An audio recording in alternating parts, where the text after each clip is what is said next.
subscribe vlog AA. Ya, makasih. Assalamualaikum, kembali lagi di vlog AA. Sekarang ini saya mau temenin Jessica Mila untuk jualan parfum di mall yaitu Peak Avenue, Jakarta Utara. Nah kan September kemarin Jessica Mila baru aja meluncurkan parfum WAM. Sekarang dia akan bertemu dengan penggemarnya di bazar di Peak Avenue. Nah sekalian saya diminta juga untuk koordinator media. Stay tune ya.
Jess, progres parfumnya gimana? Puji Tuhan, selama ini antusiasmenya luar biasa banget ya. Setiap yang cobain One Fragrance ini, dari teman-teman, dari keluarga, dari fans, dari banyak orang yang ada juga nih. Ini kan kebetulan lagi bazar ya di Peak. Yeah. Ada juga ternyata ibu-ibu yang kayak, Jessica Mila yang mana ya gitu. Biasanya ibu-ibu kan suka lupa gitu. Yeah. Nah itu pun akhirnya mereka beli karena emang mereka suka banget sama produknya. Jadi aku happy banget. Produk yang selama ini aku tunggu-tunggu, aku kerjain dengan sepenuh hati untuk bisa menghasilkan parfum yang benar-benar sesuai sama yang aku mau ini, ternyata disukain juga sama banyak orang. Iya. Dari pas peluncurannya sampai sekarang udah berapa botol terjual? Waktu itu aku harus cek datanya dulu ya, dan itu sebenarnya rahasia sih.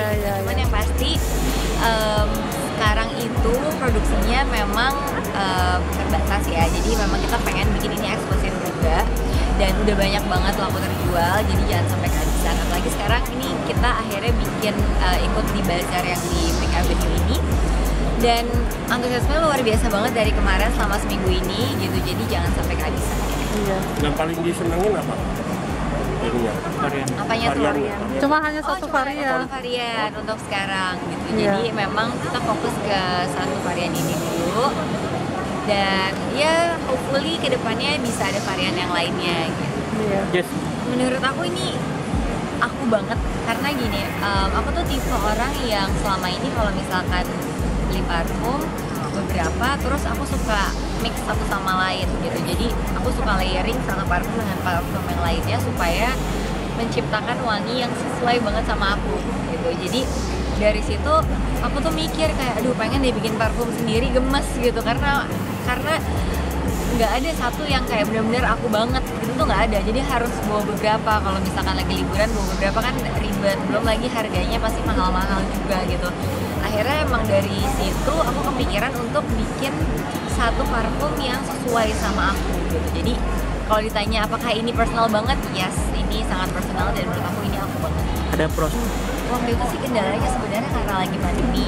Okay. Terus kalau misalkan waktu proses penentuan wanginya, sebenarnya kalau dari akunya sempet bingung-bingung juga, tapi aku tuh tahu sebenarnya apa yang aku mau gitu. Aku tuh pengen parfum yang sweet tapi nggak terlalu sweet, ada freshnya juga, dan tetap elegan gitu. Biasanya kan parfum yang terlalu sweet kan jatuhnya bisa kayak terlalu girly. Kalau misalnya terlalu fresh bisa terlalu kayak terlalu anak-anak gitu ya, yang wanginya fresh gitu. Jadi gimana caranya aku bikin parfum yang elegan, yang kayaknya kalau misalkan di spray itu bisa bikin mood jadi lebih baik, jadi tetap ada freshnya, dan setelah sekian lama dipakai tuh bisa bikin jadi calming juga, relaxing juga gitu. Jadi bikin orang tuh nyaman gitu ada di dekat kita lama-lama gitu. Nah waktu itu sih sebenarnya problemnya karena pandemi, dan tim aku kan sebenarnya ada yang di Spain juga, ada yang di Jerman juga gitu ya, karena kita produksinya memang di Eropa. Nah jadi karena pandemi itulah yang bikin jadi terhambat sebenarnya. Hampir 2 tahun. Hampir 2 tahun. Terus sekarang ini ada rencana untuk varian lain nggak? Sebenarnya ada, aku udah kebayang, pengen bikin yang wanginya kayak gini gitu. Cuman kita belum kerjain sih, jadi masih angan-angan lah gitu, masih impian. Semoga bisa jadi kenyataan nanti ya. Kenapa produksinya di Eropa? Karena memang udah terkenal ya kalau misalkan produksi parfum itu di sana pasti kualitasnya bagus gitu. Cuman aku tetap pengen ada unsur Indonesianya, makanya bahan-bahan yang dipakai juga banyak dari Indonesia. Iya. Apa dari Indonesia, apa aja bahannya? Ada melati putih. Oh iya, itu ciri khas Indonesia ya, melati. Ada Vanilla ya kalau nggak salah. Ada vanilla, ada mawar juga. Iya. Terus ada jeruk Bali. Oh iya, Grapefruit itu. Nah grapefruit sama lychee itu dia top notes-nya. Jadi pertama kali di spray, wangi yang keluar tuh fresh karena dari grapefruit sama lychee itu. Terus habis itu di middle notes-nya ada mawar dan melati putih gitu. Jadi kalau bau bunga kan biasanya lebih elegan ya, lebih girly gitu. Terus di base notes-nya ada vanilla, ada tonka beans, ada oak moss juga. Jadi ada woody-woody-nya juga gitu, ada misteriusnya ada, terus warmnya dapat, dan itu semuanya ngeblend jadi enak banget ya. Menurut aku emang ini kualitasnya bagus. Aku sampai bingung gitu, kayak happy juga sih. Jadi aku biasanya spray kena ke rambut juga karena aku pakai di leher, terus kena ke rambut. Biasanya sampai aku keramas, selesai keramas pun baunya masih ada gitu. Jadi menurut aku emang kualitasnya bagus banget. Jadi wanginya awet, tapi nggak akan bikin kulit jadi iritasi atau jadi sensitif. Jadi aku termasuk yang kulit sensitif juga nih. Jadi kalau bisa pakai parfum sembarangan bisa kayak merah, gatel gitu. Dan pakai ini aman banget di kulit aku.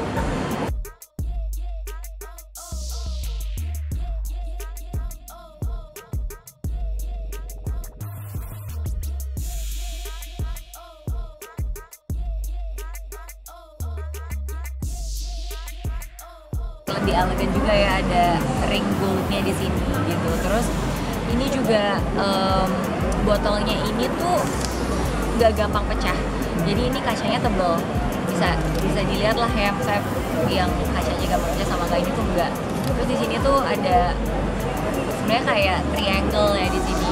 Nah ini menunjukkan, jadi kan kalau segitiga itu dia ada 3 sudut kan. Nah ini menunjukkan 3 sudut itu dari top notes, middle notes, sama base notes-nya yang berbeda-beda, tapi akhirnya menjadi satu kesatuan wangi yang enak banget.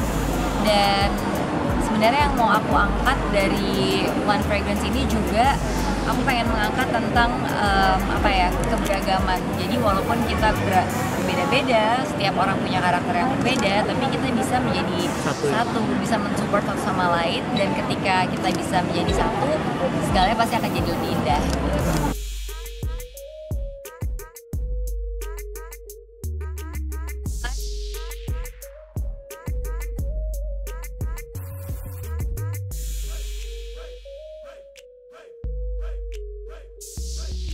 Syuting itu kan padat banget kan.